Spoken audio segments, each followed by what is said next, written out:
कविताचं प्रकाशन माननीय अरुण म्हात्रे सर आणि राजन लाखे सर आणि तुम्ही सर्व माझे सर उदय यांच्या साक्षीने हा समारंभ पार पडतोय, त्यासाठी मला अतिशय आनंद होत आहे. मन गाभारा हे नाव सुचताना कुठल्याही कवितेचं शब्दांकन नव्हतं, होता फक्त एक स्पर्श, अंतर्मनाला हलकेच जाणवलेल्या मनाच्या गाभाऱ्यातून साकारलेला एक हुंकार. मानवी मन एक गूढ मंदिरच. त्या मंदिरात खोल आत कुठेतरी एक गाभारा असतो, एक अशी जागा जिथे शब्द जन्म घेतात, भावना आकार घेतात आणि विचारांना साथ सरतो. या गाभाऱ्यातूनच कविता येते. ते केवळ लेखन नसते, ती स्वतःला समजून घेण्याची, जगाला समजून सांगण्याची आणि कधी कधी फक्त स्वतःशीच निशब्द संवाद साधण्याची प्रक्रिया असते. मन गाभारा या कविता संग्रहाची सुरुवातही अशाच एका शांत क्षणी झाली, जेव्हा जगाचा कोलाहल बाहेर ठेवून मी स्वतःच्या आत डोकावले. तिथे असंख्य आठवणी होत्या, थांबलेले श्वास, कित्येक अबोध शब्द आणि जगण्यातून उसवलेले क्षण. हे क्षण एक एक करत कवितांमध्ये उतरले. या कविता म्हणजे माझं आत्मदर्शन आहे, कधी कोमल, कधी कठोर, कधी स्त्री म्हणून तर कधी केवळ माणूस म्हणून. प्रत्येक जण आपापल्या वाटेला आलेलं आयुष्य आपापल्या परीने जगत असतो, मीही त्याला अपवाद नाही.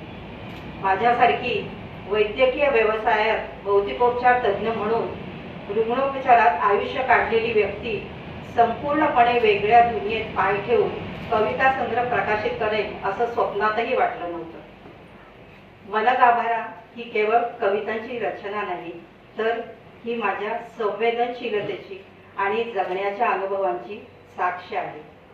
लिहिताना मी कोणत्याही विशिष्ट रचना शैलीचा आग्रह धरलेला नाही, पण शब्दांनी स्वतःच त्यांचा सूर, लय, छंद शोधलेला आहे. त्यामुळे इथे मुक्त छंदही आहे, पारंपरिक वृत्तशुद्धतेचा आग्रहही आहे आणि काही ठिकाणी केवळ भावनांची सलग ओढही आहे. बऱ्याच वेळा फक्त स्वतःशी संवाद साधण्याची ती एक प्रक्रिया असते.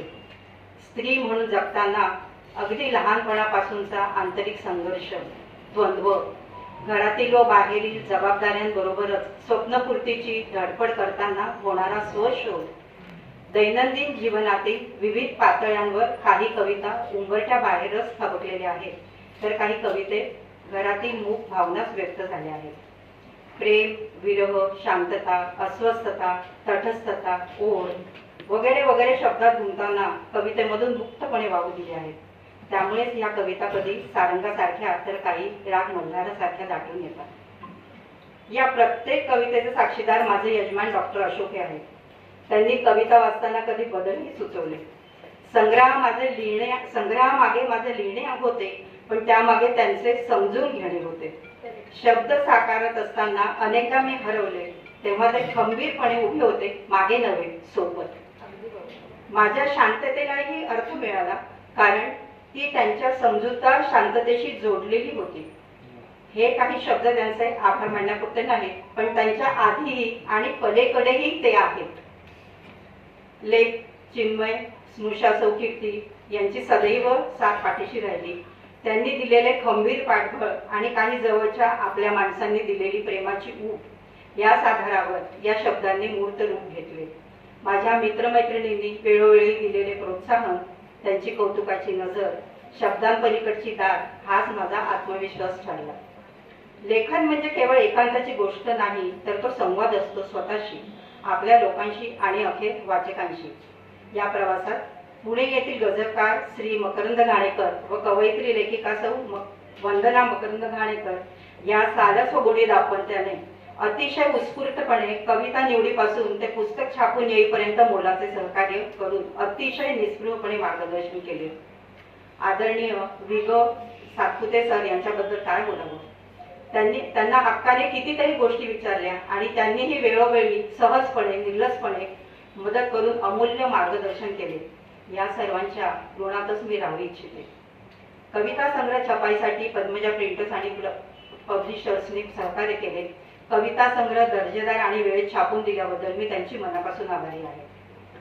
शेवटी शब्द केवळ वाचण्यासाठी नसतात, ते जाणवण्यासाठी असतात। मनात कुठेतरी अंतर्यामी काहीसं निसटलेलं पुन्हा अलगद बिढावं असं वाटतं। मीही तेच अपेक्षित ठेवते। शब्दांच्या पलीकडची वाट तुम्ही चालावी। जिथे शब्द संपतात तिथे भावना बोलायला लागतात आणि त्या भावना तुमच्या मनाच्या एखाद्या शांत कोपऱ्यात अलगद उतराव्यात हीच माझी खरी इच्छा आणि हाच माझा हेतू। कदाचित एखादी ओळ वाचताना तुम्हालाही काही हरवलेलं पुन्हा सापडेल, कधी विसरलेल्या आठवणी वर येतील आणि स्वतःच्या मनाशी हरवून बसलेले तुमचेच एखादे प्रतिबिंब पुन्हा दिसेल। तेव्हाच या कवितांना अर्थ लावेल। एक सांगू, या कविता माझ्या मनगाभाला जन्मल्या, पण आता त्या माझ्या राहिलेल्या नाहीत, त्या तुमच्याही झालेल्या आहेत। शब्दांमधून, ओळींमधून, नजरेतून जसं तुम्हाला वाटेल तसं कधी वेळ मिळेल, थोडा वेळ स्वतःसाठी उडेल, तेव्हा तुमच्या भावना, विचार, हळवे क्षण काहीही असेल ते मला नक्की लिहून पाठवा। मी वाट पाहते अगदी मनापासून। धन्यवाद।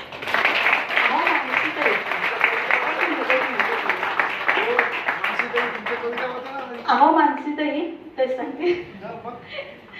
अहो मानसीताई, कविताचा प्रवास तुमचा ऐकला। तुमच्या मिस्टरांची एखादी कविता प्लीज वाचून दाखवा, त्यांना आवडलेली। आणखी तुमच्या मी खूप गझल वाचलेल्या आहेत आम्ही दोघांनीही। तर तुमचा हा जो गझल प्रवास आहे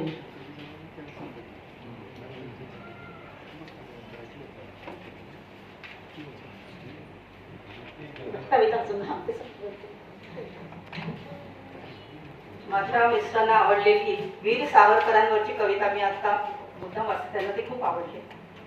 उभ्या गोऱ्यांना थरकापाने भरली हो हुडहुडी, उभ्या गोऱ्यांना थरकापाने भरली हो हुडहुडी, वीर सावरकरांची त्रिखंडात ती गाजलेली उडी।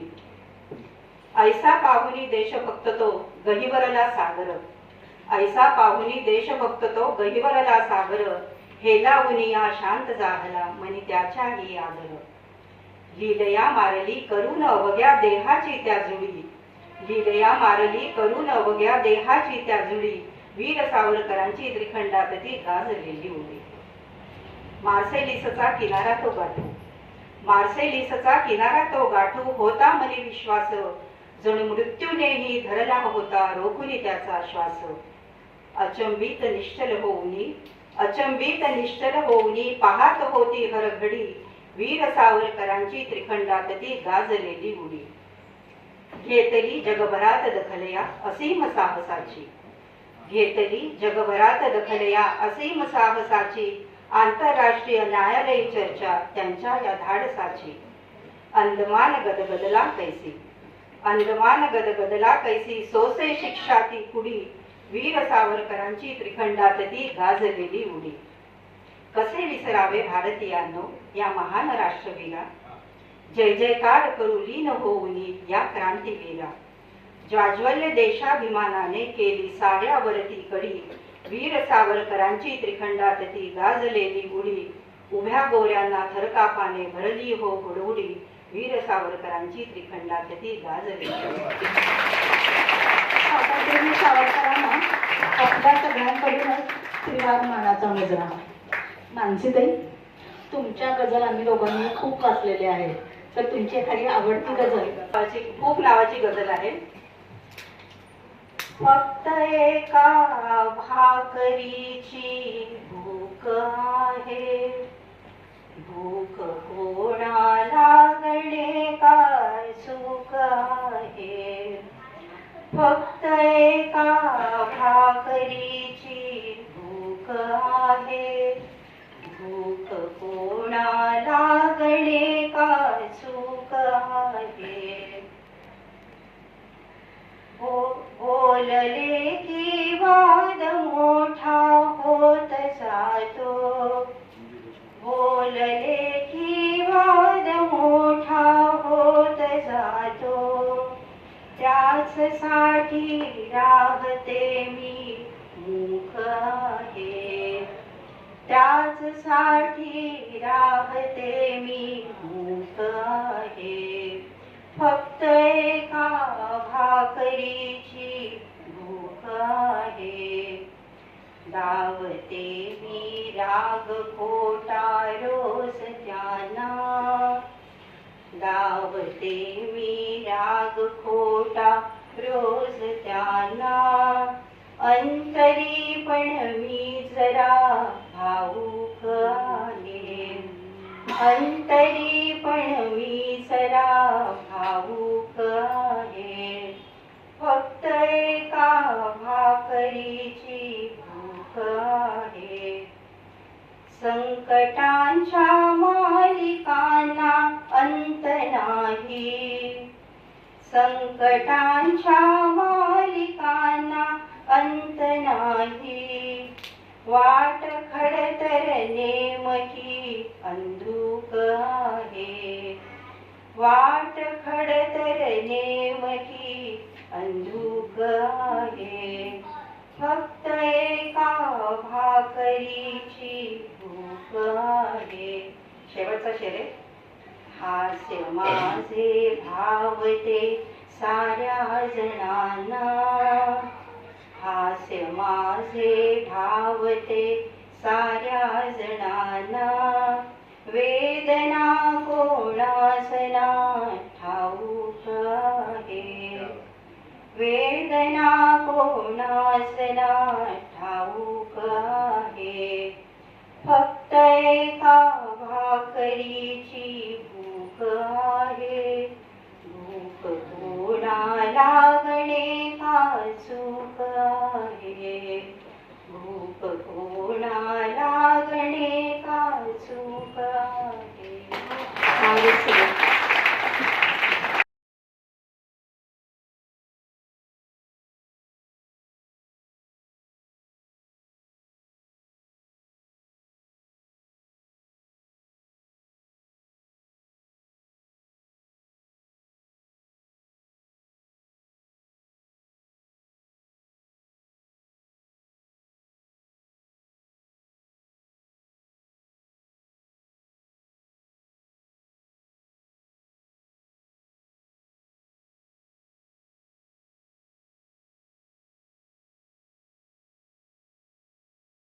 महत्वाचं म्हणजे मनीषा माझी मैत्रीण आहे.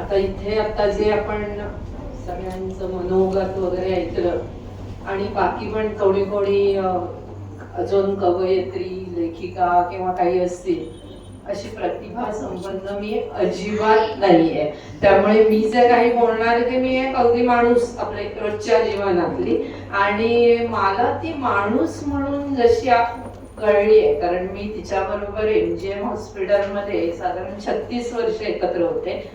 ती फिजिओथेरपी डिपार्टमेंट आणि माझं पॅथॉलॉजी डिपार्टमेंट.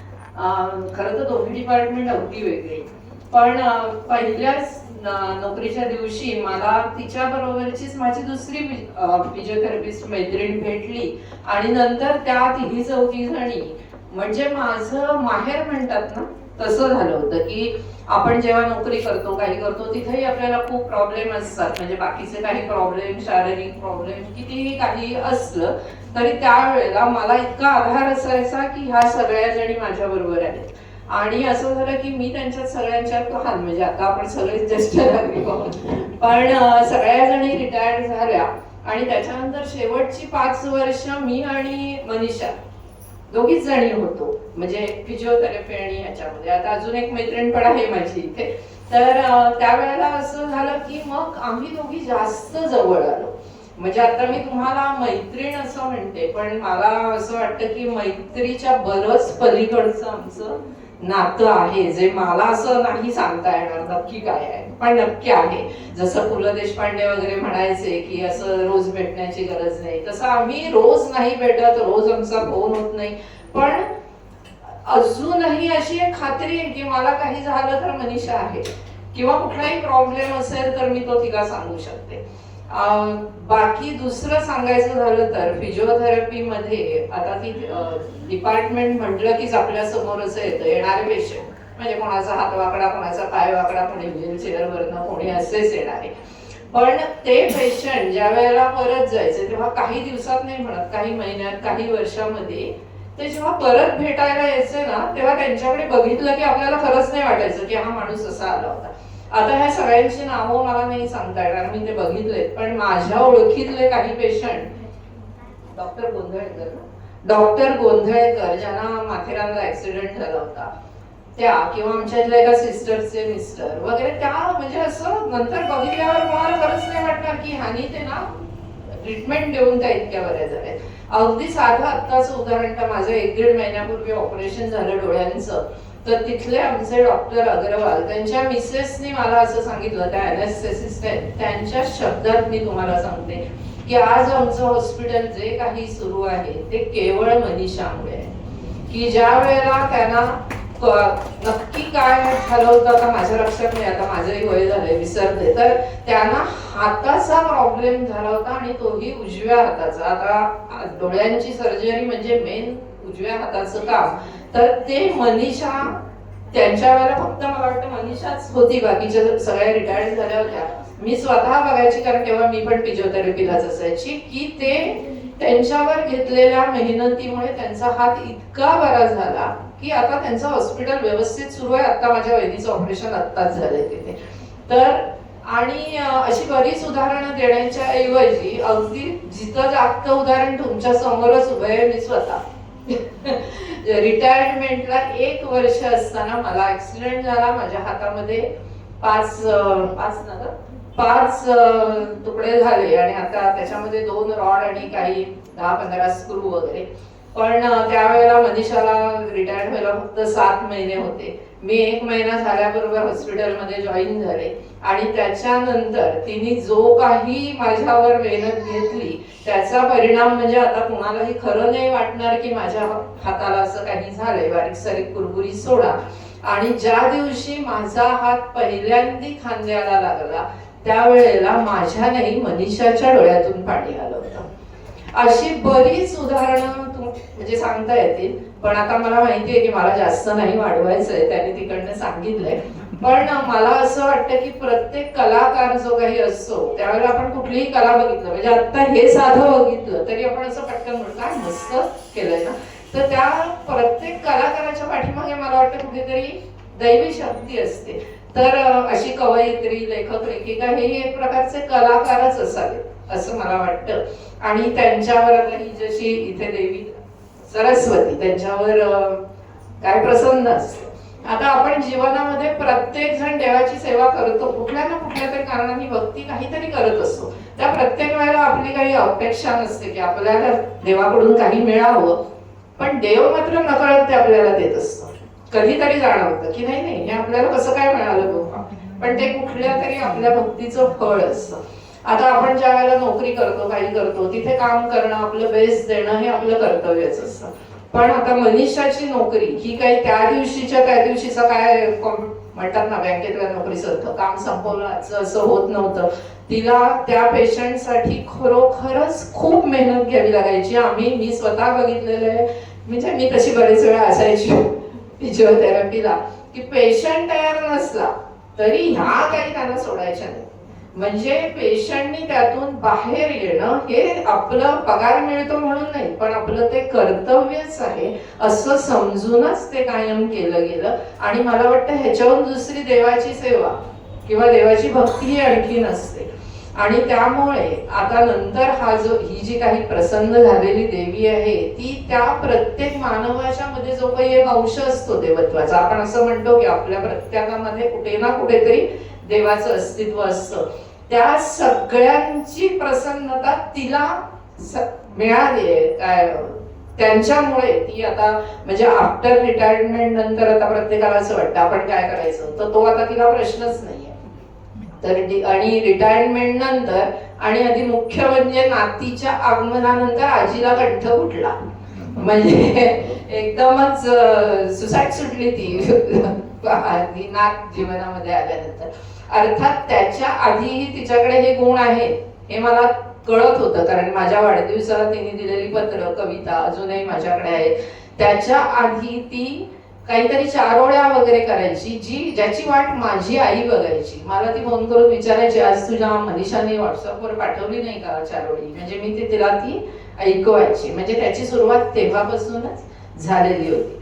आता म्हणजे हे सगळं जे काही आहे म्हणजे हे मी सांगितलं हे तिच्या कवयित्री ह्याच्याशी निगडीत नाहीये, पण तरी सुद्धा तिची ही जी काही प्रतिभा आहे ती अशीच अजूनही फुलत राहू दे अशी माझी गजानन महाराजांच्या चरणी प्रार्थना आहे. त्यासाठी तिला भरपूर आरोग्य आणि चांगलं म्हणजे आयुष्याबरोबरीने आरोग्यपणच लाभावं. आणि गजानन महाराजांना का सांगितलं तर मगाशी यांनी सांगितलं तिने गजानन महाराजांच्यावर पण एक कविता केली होती आणि माझ्या माहितीप्रमाणे त्याच्यात तिला पण पहिला नंबर मिळाला होता.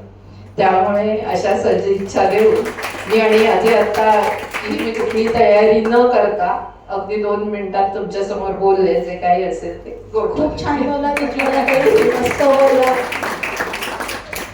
मैत्रिणीबद्दल बोलायला खरं तर शब्द संपतच नाही, असं होतं काय काय बऱ्याच वेळेला.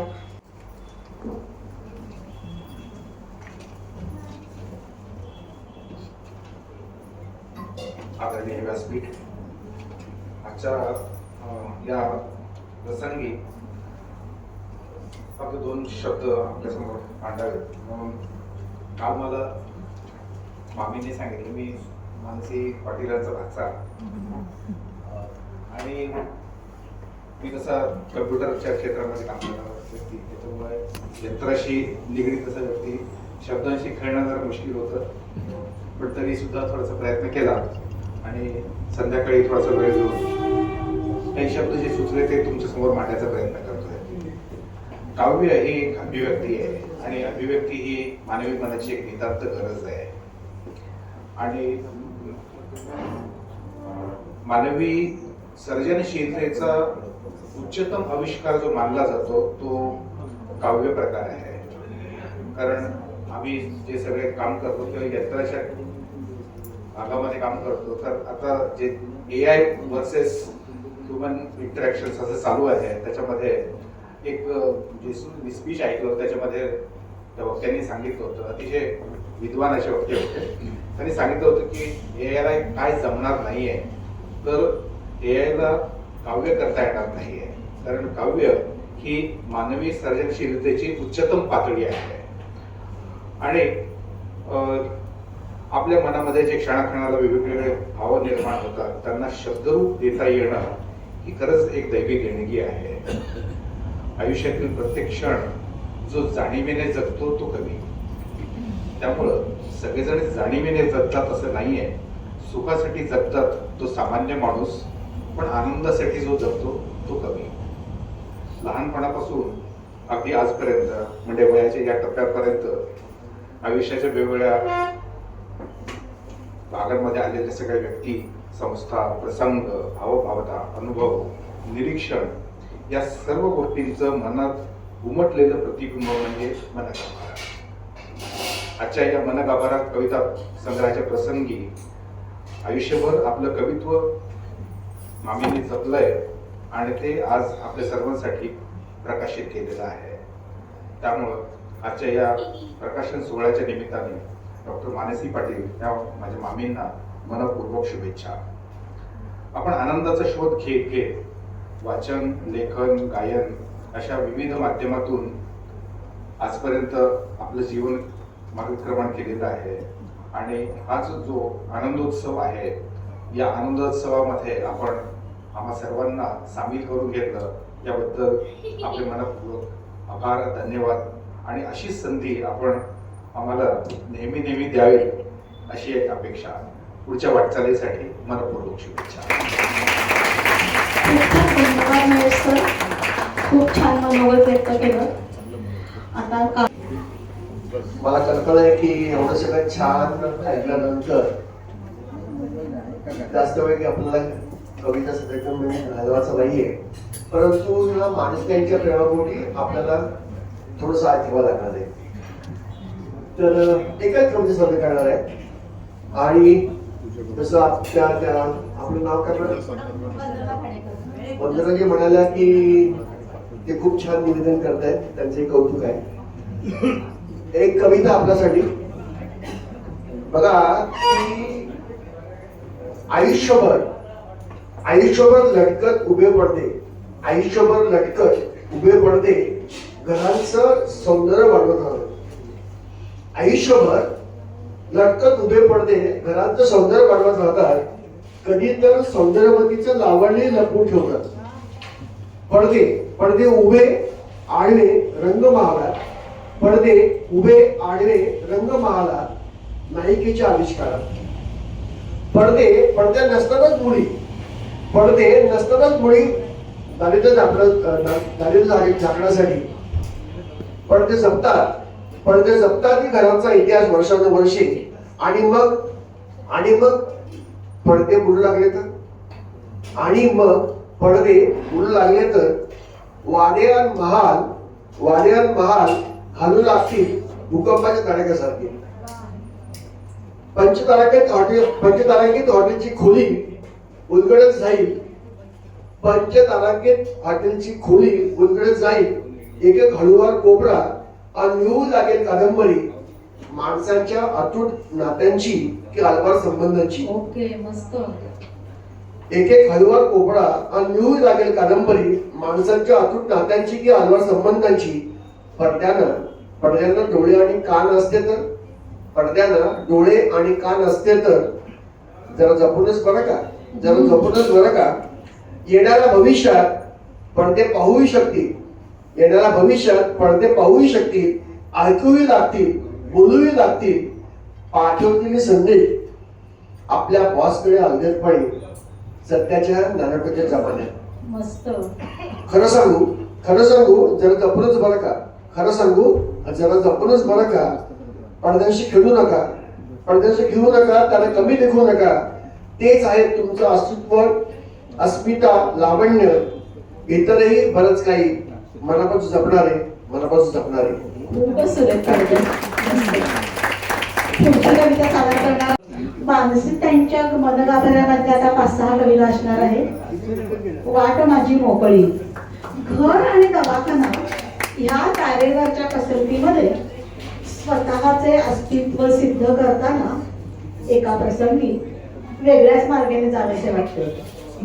आणि कधीतरी हा वेगळा विचारही केला जातो, मळलेली वाट नको वाटते बरं का, मग काय करावं वाटतं. मानसीताई व्यक्त होत आहेत. वाट माझी मोकळी या कवितेमध्ये सादर करणार आहेत साताताई डोंगरे. स्त्रीची वेगळी वाट म्हणजे अवघड घाट, दुस्तर घाट आणि आगवट प्रवास, असं तिचं एका याच्यात वर्णन केलं मी. आणि मानसीला खूप शुभेच्छा देते पहिल्यांदा तिचं पुस्तक प्रकाशित झालंय म्हणून.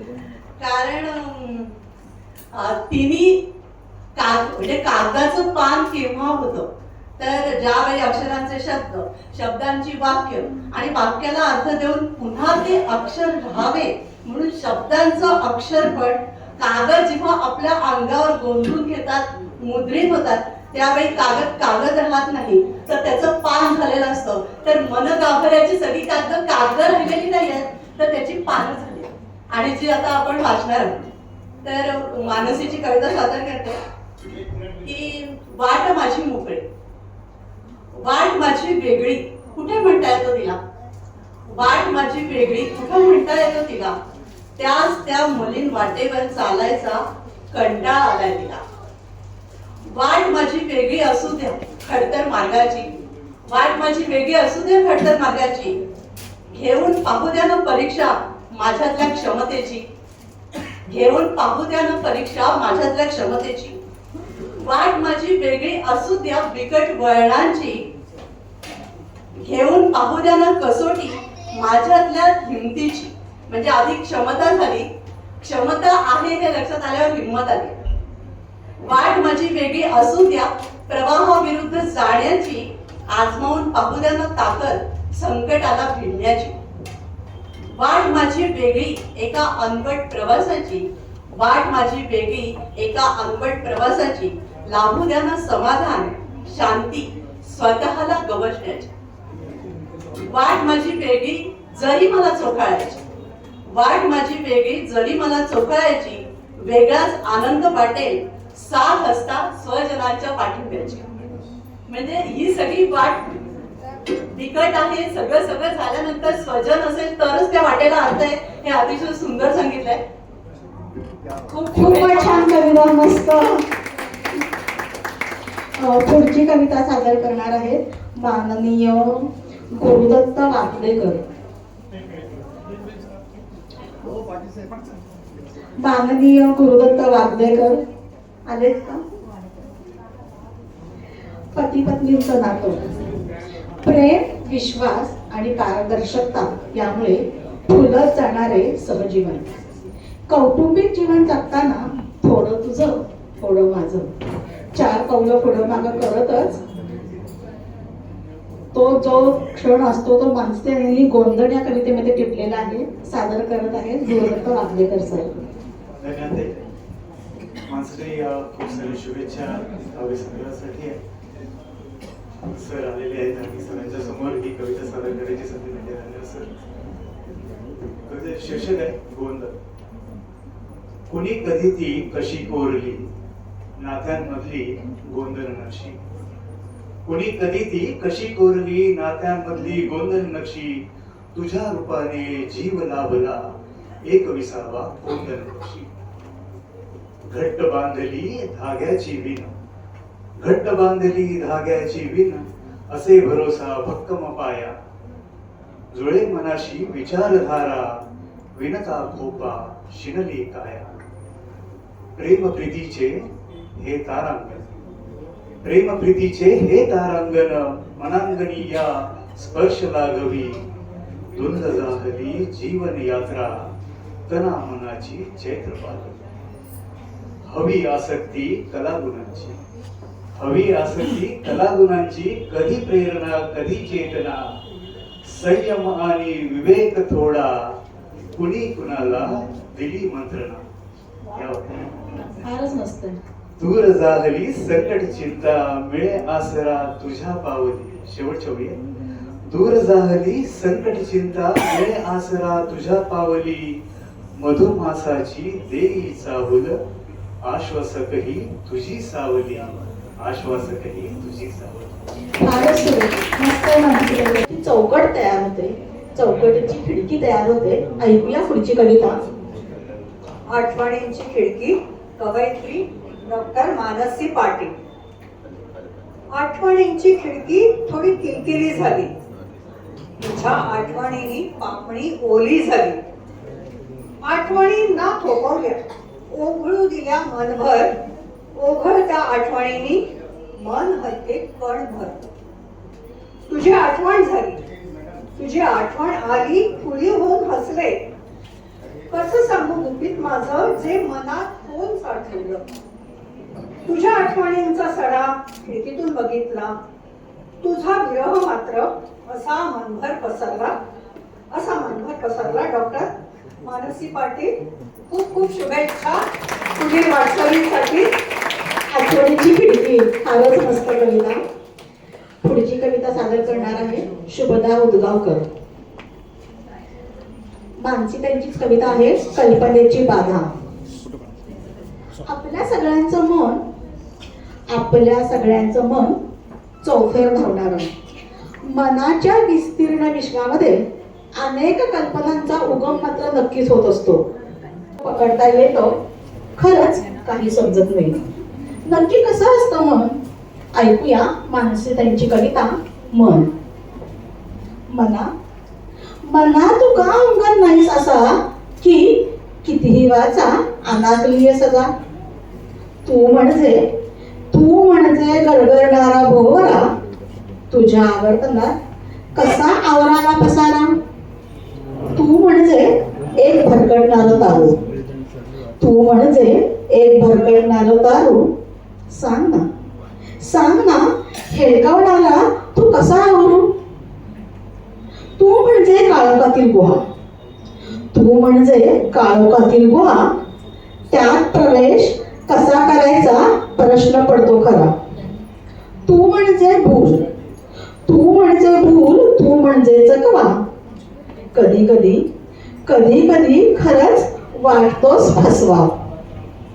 तुला नाही स्वतःचा चेहरा मोहरा, तुला नाही स्वतःचा चेहरा मोहरा. तरीही तुझ्या अस्तित्वाचा अफाट पसारा. तू म्हणजे न उलगडणारं कोड.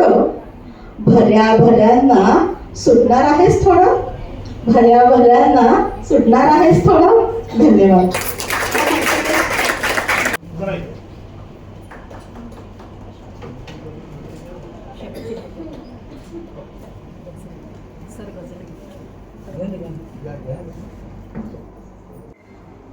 कानामय राधा, नटखट खोडकर कन्हैया, आपल्या सप्तसुरांच्या बासरीने सगळ्यांनाच वेड लावणारा.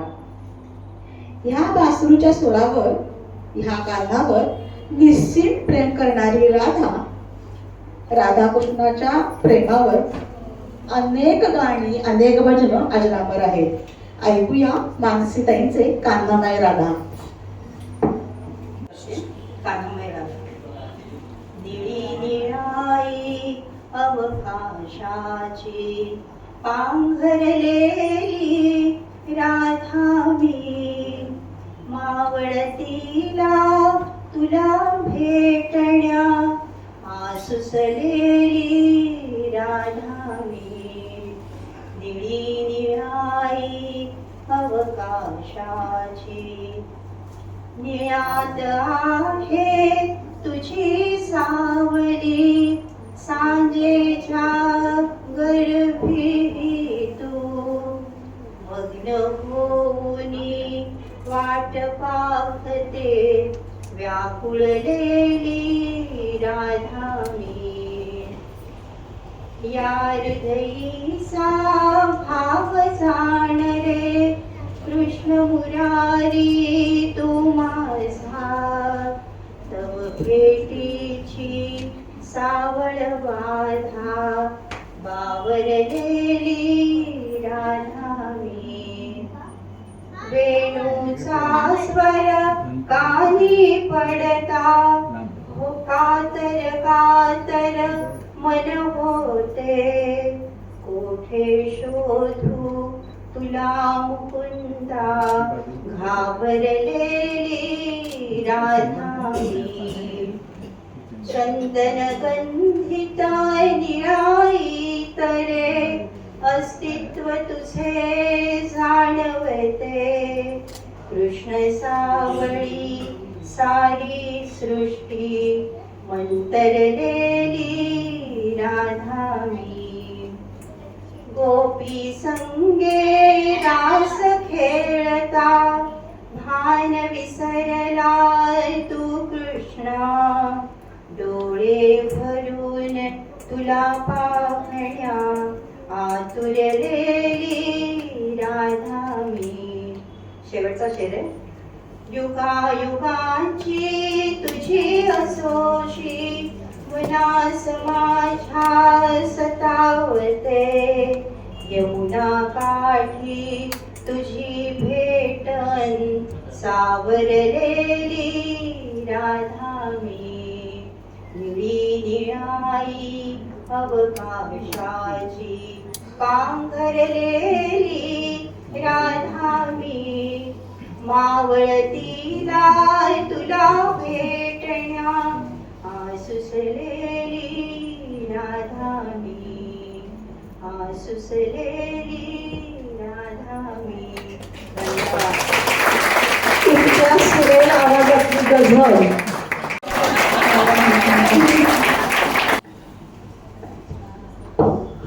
आता गझल सगळ्यांनाच माहिती आहे, पण गझलमध्ये शेर जे असतात कधी गाऊन म्हणतात, कधी साधेही म्हणतात. पण साधे जेव्हा म्हणतो तेव्हा त्याची झलक जेव्हा असते की त्याच्यावर एक आघात जो असतो तो द्यायचा आणि त्याच्यानंतर त्याच्यातला मर्म जाणून घ्यायचा.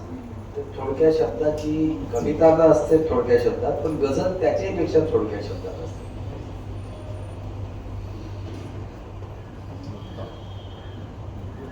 गझलेचं शीर्षक आहे दुःखास आवरावे. झाले जरी कितीही दुःखास आवरावे, झाले जरी कितीही दुःखास आवरावे, निष्पाप आसवांना त्यातून सोडवावे. झाले जरी कितीही दुःखास आवरावे, निष्पाप आसवांना त्यातून सोडवावे. दुसरं शेर आहे. अंधार या जगाचा लांबून तो बघाया, अंधार या जगाचा लांबून तो बघाया, डोळ्यात कंदिलाच्या ज्योतीस पेटवावे. तिसरा शेर आहे.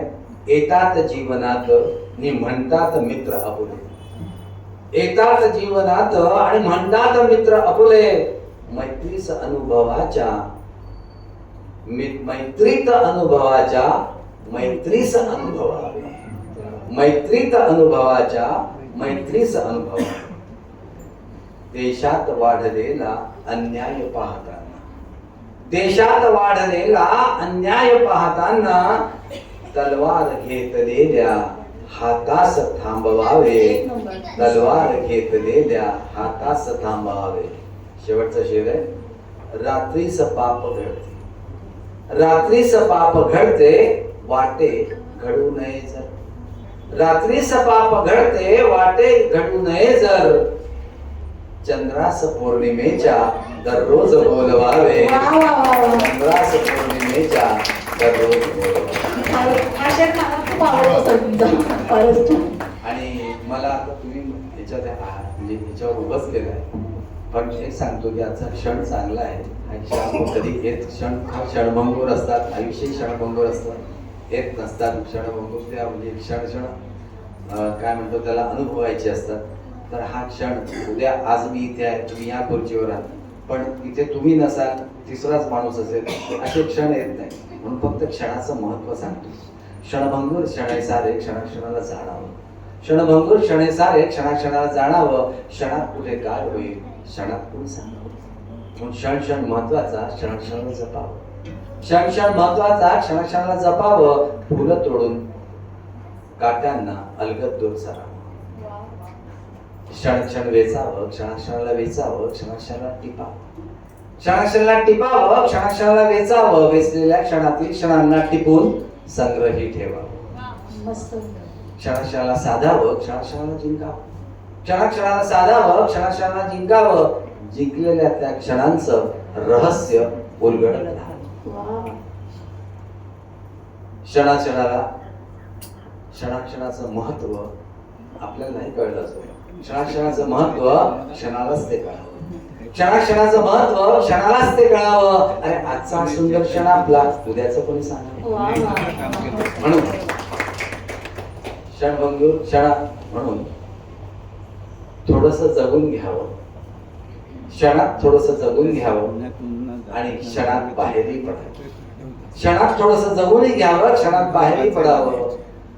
आणि या वाटचालीत क्षणाचं हे महत्व जाणून घ्यावं, क्षणाचं हे महत्व जाणून घ्यावं. अगदी सुरेख सर. आणि माणूस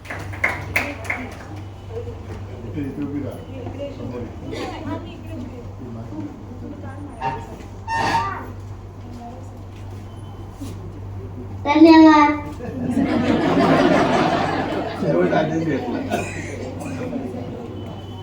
तुम्ही सगळे एकटे आलात. माझ्या आजीच्या पुस्तकाचं प्रकाशन तुमच्या सगळ्या हस्ते झालं. मला खूप आनंद वाटला. मी सुद्धा अशा छान छान कविता लिहिणार आहे, वाचणार आहे, त्यांना दाद देणार आहे. तुमचा आशीर्वाद माझ्या आजीसाठी नेहमी असू दे आणि तुम्हालाही मिळत जाऊ दे. पुन्हा एकदा धन्यवाद.